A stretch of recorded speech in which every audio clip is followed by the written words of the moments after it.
Kita lihat sekarang di Baliga tuh hebohnya begitu. Tadinya saya pikir tidak bisa bersih-bersih. Ternyata karena saya tantang waktu itu si Bupati, masa Toba nggak bisa? Banyak jemuran itu loh Pak. Emang itu budaya ya Pak kalau jemur? Ya, kita lihat, waduh, bertaburan itu.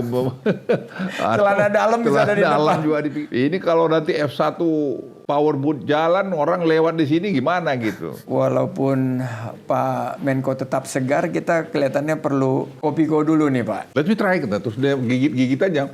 Oh, good, katanya. Oh, jadi viral, jadi naik sahamnya Kopiko. Saya bilang kalau tahu gini tak beli juga saham Kopiko.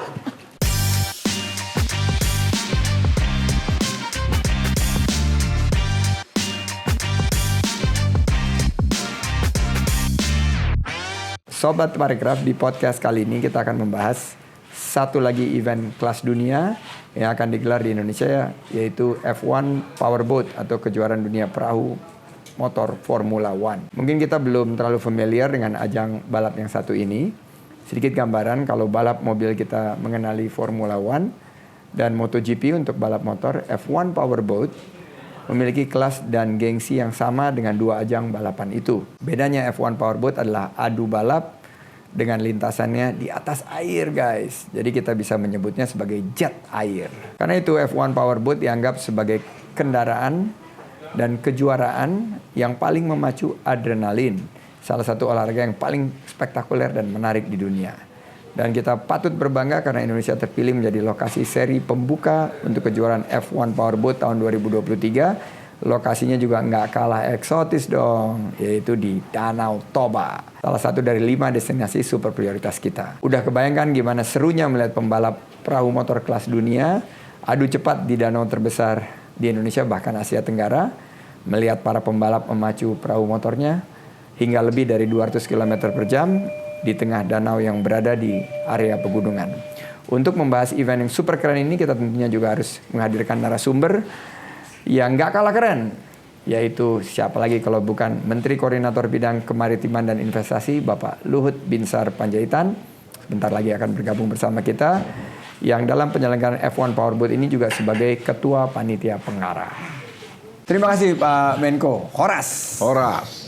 Nah, ini kita dalam rangka F1 Powerboat, tapi kelihatannya walaupun Pak Menko tetap segar, kita kelihatannya perlu Kopiko dulu nih Pak. Ini Kopiko yang super viral. Kopiko dulu ini. Ini paten. Ini Kopiko ini paten dan ini juga tagline sponsor dari F1 Powerboat. Tapi saya ada pertanyaan nih satu Pak. Bapak tuh sempat bikin viral di jagat maya kita ini waktu ngasih Kopiko ini ke Elon Musk. Terpikirnya apa Pak waktu saat itu Pak? Sebenarnya nggak kepikir juga, dititipin. Oh, nggak kepikir? Dititipin, katanya ini sudah pernah dibawa ke ruang angkasa nih Kopiko. Oh sudah pernah? Tapi bukan zamannya Elon Musk gitu. Terus saya nggak tahu siapa juga bilang, Pak nanti kalau sama si Elon Musk tawarin Kopiko gitu. Baru di situ ngomongnya itu.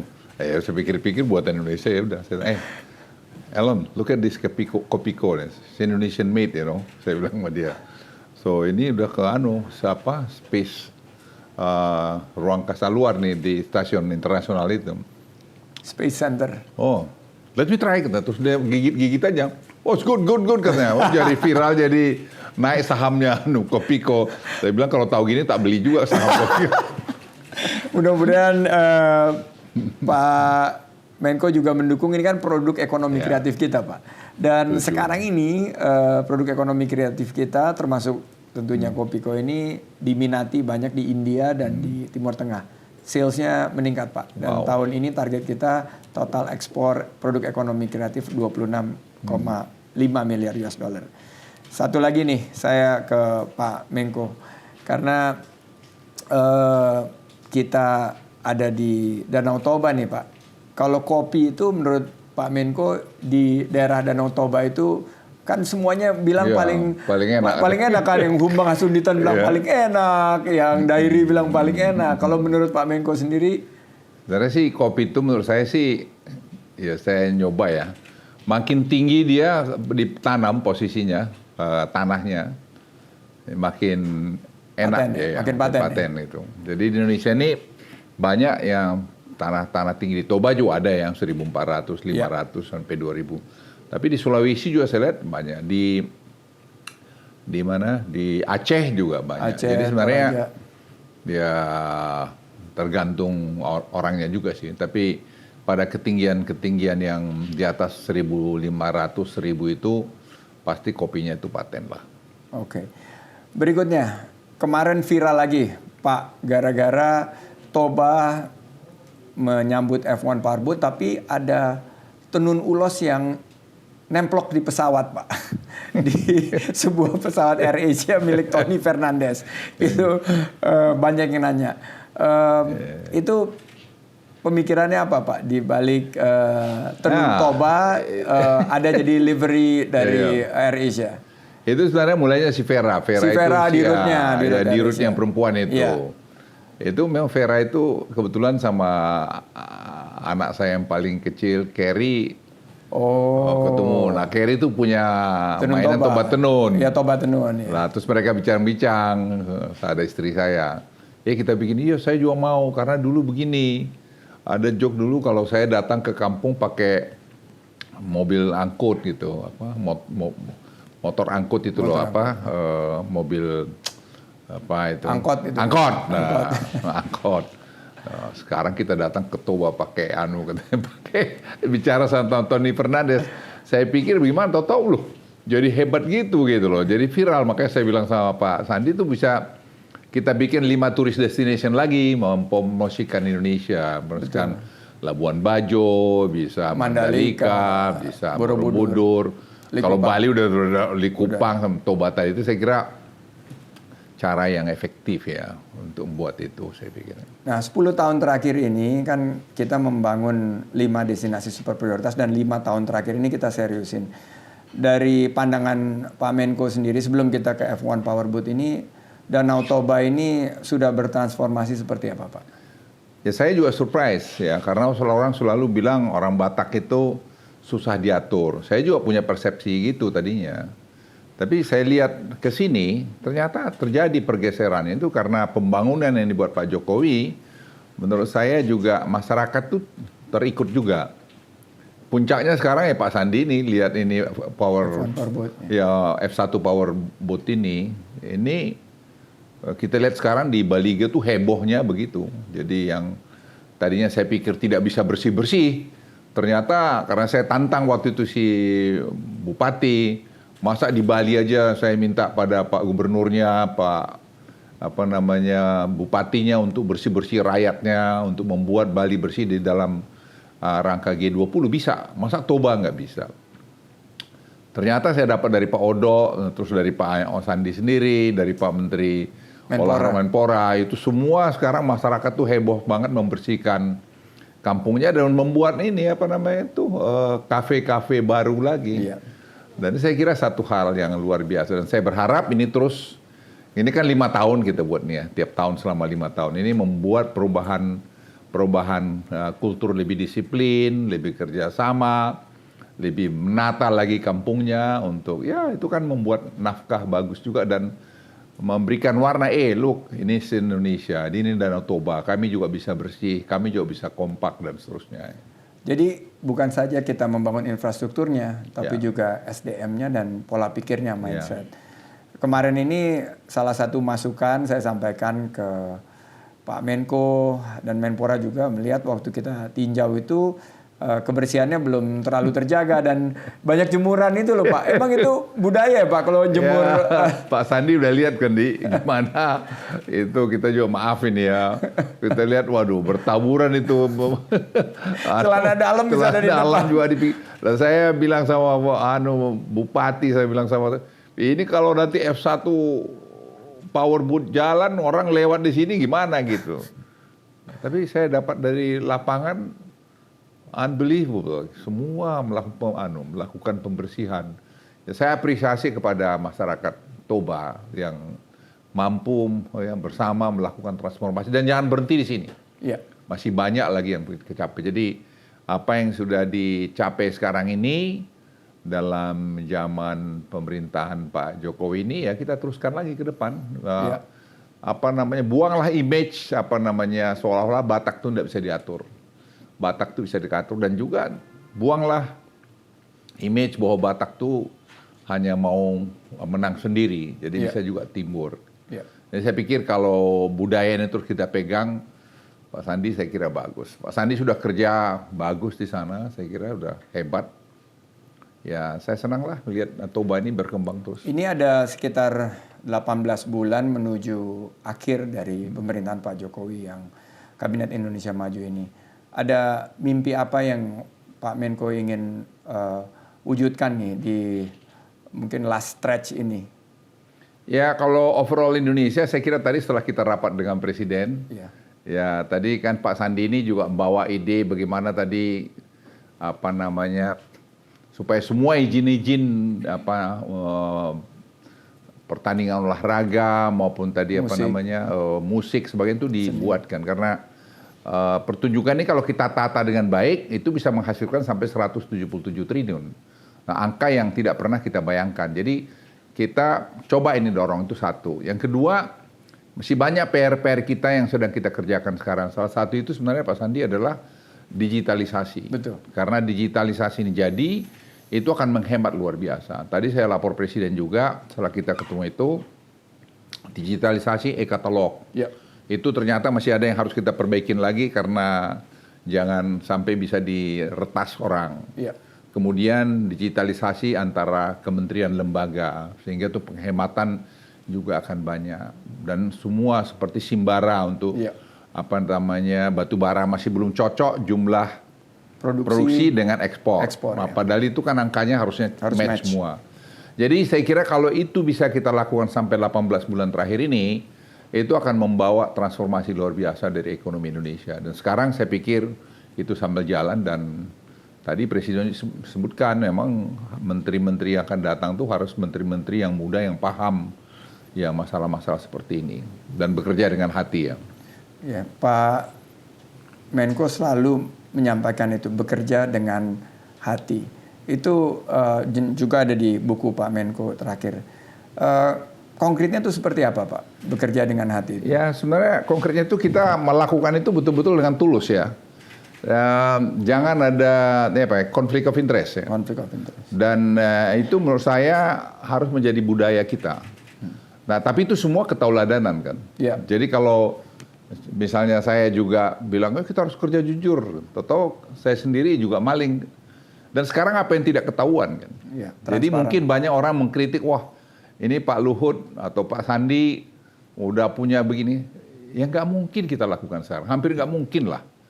Untuk melakukan itu. Nah, ketauladanan ini tadi, dengan profesionalisme tadi, dikerjakan dengan sungguh-sungguh tadi, itu sebenarnya yang lahir dari hati kita masing-masing. Nah, kalau itu bisa kita wujudkan dalam sebagai pejabat-pejabat negara maupun pejabat pada level di bawahnya, itu tentu akan ikut. Nah, Pak Sandi kan lihat karena Presiden ini tidak ada konflik of interest ya, kita juga mana berani melakukan itu. Jadi banyak orang di luar tuh berpikir mungkin mungkin seperti yang lalu, lantas kalau jabatan seperti Pak Sandi atau saya ini, lantas kita sudah bergelimbangan sama uang. Itu sama sekali tidak mungkin hari ini, hampir tidak mungkin menurut saya, hampir tidak mungkin. Pak Menko, ada 25.000 wisatawan yang nanti akan berkunjung ke Bali G untuk menonton F1 Powerboat.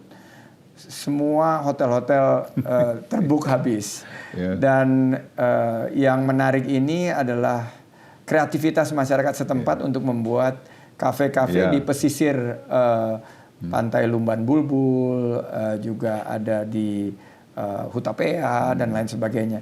Nah, juga ada di Bukit Pahoda ini kita siapkan partisipasi masyarakat.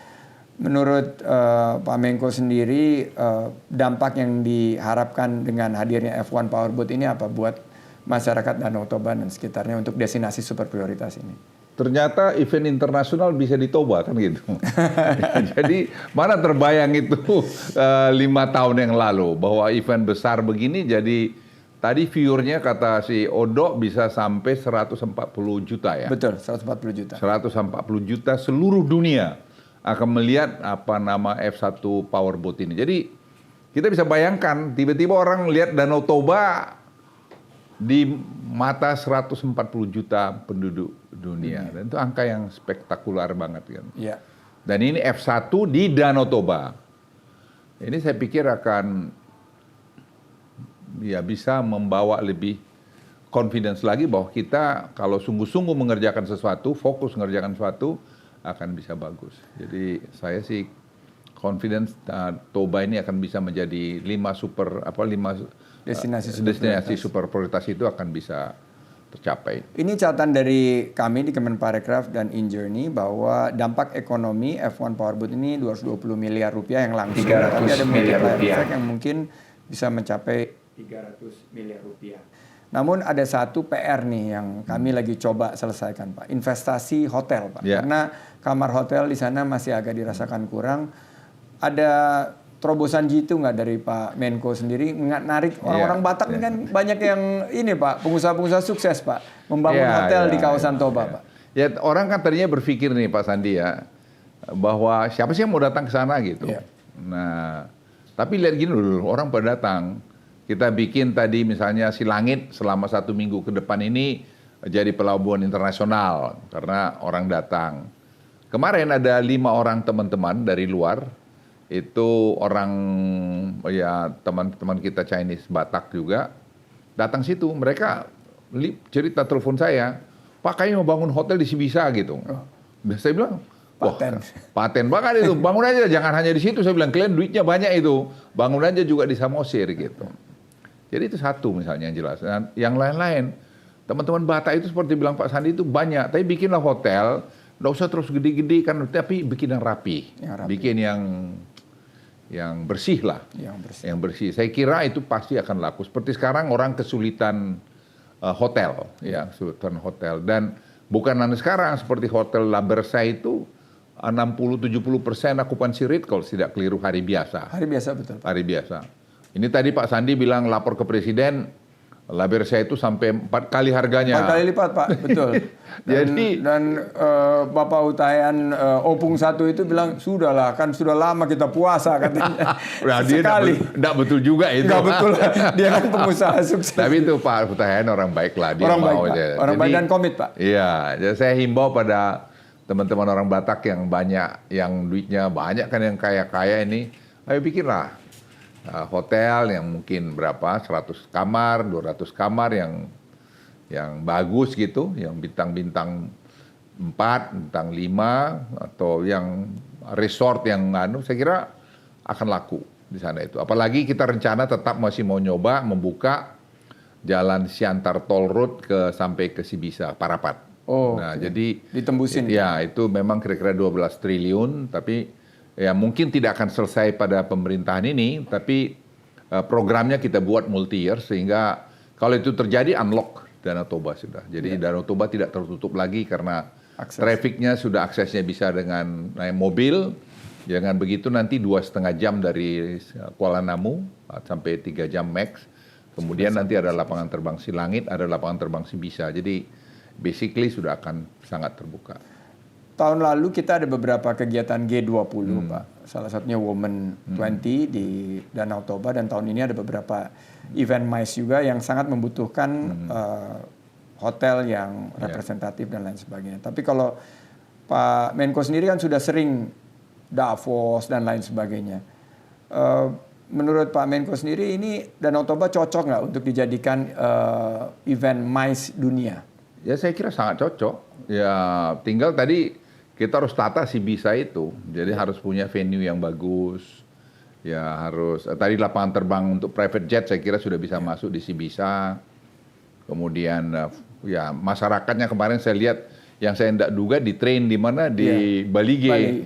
Yang tadinya kita sangat pesimis mengenai itu ternyata bisa. Jadi bisa, Pak. Saya sih optimistik ya kalau itu dilakukan. Ya kita ada hotel mungkin jumlah kamar itu mungkin bisa sampai dekat 1.000. Itu saya kira akan sangat mungkin sekali kita lakukan di sana. Dengan tadi bisa kita gunakan temporary international airport Silangit dan juga jalan tadi kita buka dari Siantar sampai ke Sibisa. Itu 50 km, 40 km. Ini tahun lalu kita tembus 5,31% Pak pertumbuhan ekonomi dan tertinggi sejak 2013. Banyak yang bertanya, Pak, itu resepnya apa, Pak? Pak Menko bisa di bawah kepemimpinan Pak Jokowi mensinkronisasi sehingga kita bisa mencapai angka yang mungkin waktu COVID itu nggak terbayangkan. Ya. Saya kira memang ada, kalau menurut saya ada 5 ya. Satu, memang downstream industry. Downstreaming itu hilirisasi itu saya kira dampaknya luar biasa. Yang sekarang kita pengen termasuk bangun lapangan kerja juga ya. Dan itu lapangan kerja, UMKM timbul dan seterusnya. Yang kedua, tadi sebenarnya digitalisasi. Digitalisasi ini tadi APBN kita yang 1.600 triliun untuk dibelanjakan selama ini, banyak kan 85 sampai 90% kita impor. Sekarang lapangan kerja baru 400 triliun tahun lalu masuk e-katalog, itu sudah menciptakan 2,6 juta lapangan kerja. Dan itu saya kira mempengaruhi sampai 0,8-0,6% pertumbuhan ekonomi kita. Kemudian yang kedua, harga komoditi memang bagus. Yang ketiga sebenarnya dana desa. Oh. Dana desa itu banyak yang nggak paham sejak presiden dulu juga, waktu presiden saya kepala staf presiden 2015 beliau masuk mulai dengan dana desa 80 triliun. Ya, jadi itu dampaknya luar biasa tuh Pak Sandi. Jadi saya ngerasakan sendiri Pak, karena desa wisata itu, berkembang karena dana desa itu Pak. Jadi saya pikir-pikir dengan dana desa tadi, harga komoditas dan kemudian digitalisasi, kemudian hilirisasi, itu kita nggak pernah sadar ekonomi kita begini bagus. Dampak digitalisasi, kan penerimaan negara naik pajak. Ya. Karena orang nggak bisa nyuri lagi, makin kecil peluang orang untuk mencuri. Karena saya katakan tadi, dengan digitalisasi, tadi saya lapor presiden juga itu. Saya bilang, Pak, ini masih ada kira-kira bolong-bolongnya yang perlu kita waspadain ini, sehingga e-katalog ini jangan sampai bolos lagi. Jadi tadi sudah saya singgung mengenai mesin bara, mengenai kelapa sawit. Sawit ini penerimaan negara bisa 3 kali lipat karena yang kita taxin baru 7 jutaan hektar. Betul. Padahal ternyata setelah kita audit itu jumlahnya 20,4 juta hektar. Jadi ya ini angka yang sangat fantastik. Jadi Indonesia ini, makanya saya bilang di Australia, we are not banana republic. Indonesia is a great country. Republik pisang. Republik pisang. Jadi kita harus bangga jadi orang Indonesia. Bangga jadi suku mana aja di Indonesia nih. Dan kita harus semua kompak. Ya, bahwa kita ada berbeda-beda. Ya kan sudah di Maha Pencipta ini, Tuhan ini membuat kita beda. Tentu ada rencananya. Kenapa nggak dibikin uniform? Kan bisa. Nah, jadi saya percaya sekali lagi, kalau kita kompak, kita tadi bekerja dengan benar, dengan bekerja dengan hati, pasti terus pertumbuhan ekonomi kita akan bagus ke depan ini. Terakhir Pak, Bapak sempat berkaca-kaca nonton Ngeri-Ngeri Sedap Pak. Memori apa Pak mungkin seiring dengan F1 Powerboat, karena kemarin mereka buat konten juga seperti ini Pak. Si keluarga Domu itu Pak. Saya juga nonton, sangat menikmati Pak. Tapi di bagian apa yang menurut Bapak sangat menyentuh Bapak? Ya, saya gimana ya, saya mau cerita, emang banyak selalu pesimistik mengenai Batak ini gimana ke depan begitu. Karena dianggap ya kerja kan terkungkung gitu. Terus kemudian yang Batak-Batak yang sudah maju di Jakarta aja nggak mau pulang, nggak ada yang mau pulang. Tapi saya lihat sejalan dengan waktu tidak juga, karena pertanian sudah mulai dikembangin. Ternyata orang-orang kampung itu penerimanya seperti di Humbang, sekarang kemiskinan paling rendah di seluruh dulu kemiskinan paling tinggi. Jadi ya saya ya merasa gimana ya, mungkin makin tua juga, jadi ya saya agak lebih mudah sentimental. Saya lihat ya boleh juga lah kerjaan kita rame-rame ini membawa satu kesejahteraan ke Toba yang dulu sebagai keresidenan termiskin sebenarnya di sana. Jadi ya, Tapanuli itu sebenarnya penuh kemiskinan dulu. Jadi, sekarang ya kita lihat puji Tuhan sudah lumayan lah. Sudah meningkat Pak. Ya. Asal dipelihara terus saja nih Pak Sandi. Dan keindahan alamnya itu di film itu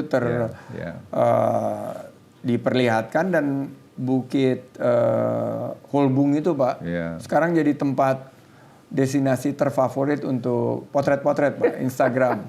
Ya memang saya kembali tadi film Ngeri-Ngeri Sedap itu, Ya mereka memainkan film itu betul-betul dengan hatinya ya. Jadi mengekspresikan gimana keadaan di kampung, kampung dengan kota gitu. Itu juga kan menyentuh ya buat saya karena saya lahir di kampung di sana. Jadi dan 5 juta orang Indonesia sudah menonton film itu lebih, Pak. Salah satu film dengan penonton tertinggi. Tertinggi, Pak. Terakhir, Pak, mohon ajakannya untuk seluruh masyarakat mendukung event F1 Powerboat kita ini. Ya, saya hanya ajak pada semua pemirsa dan seluruh rakyat Indonesia dimanapun Anda berada, tontonlah F1 Powerboat ini yang menurut saya direncanakan dengan bagus, disiapkan betul-betul, dan anak-anak kita bangsa Indonesia seperti Pak Sandi, Menteri Menpora, Pak Ali, Bupati, semua sampai kepada camat, sampai pada orang kecil tukang sapu, restoran semua di sana bersiap-siap menyambut kita semua untuk datang menonton sana, dan karcis sudah habis dijual semua. Jadi saya nggak tahu berapa puluh ribu sudah terjual dengan itu event yang sepanjang sejarah Toba belum pernah terjadi seperti ini. Jadi ayo kita datang, banggalah jadi orang Indonesia, dan kau juga banggalah jadi orang Batak. Orang Batak itu juga bisa satu dan bisa membuat sesuatu yang hebat. Terima kasih, sampai ketemu di Toba. Horas. Terima kasih sekali lagi untuk Pak Luhut atas kesediaannya di podcast ini. Kita harapkan penyelenggaraan F1 Powerboat berjalan sukses. Amin. Cuacanya juga bagus. Pak Menko cerita semua mendoakan. Semua mulai dari dari seluruh agama sampai doa-doa. Kearifan lokal, local wisdom. Local wisdom. Dan tentunya bukan hanya wisatawan Nusantara, karena kita ada wisatawan mancanegara juga. Ada beberapa private jet yang sudah book untuk datang di event besar ini. Dan untuk Sobat Parekraf, jangan lupa untuk menyaksikan baik langsung maupun juga melalui streaming dan mendukung F1 Powerboat. Kita pastikan Indonesia dan Danau Toba menjadi destinasi kelas dunia dan mewujudkan pariwisata berkualitas berkelanjutan. Sampai jumpa. Mau lihat Godang. Terima kasih. Ya.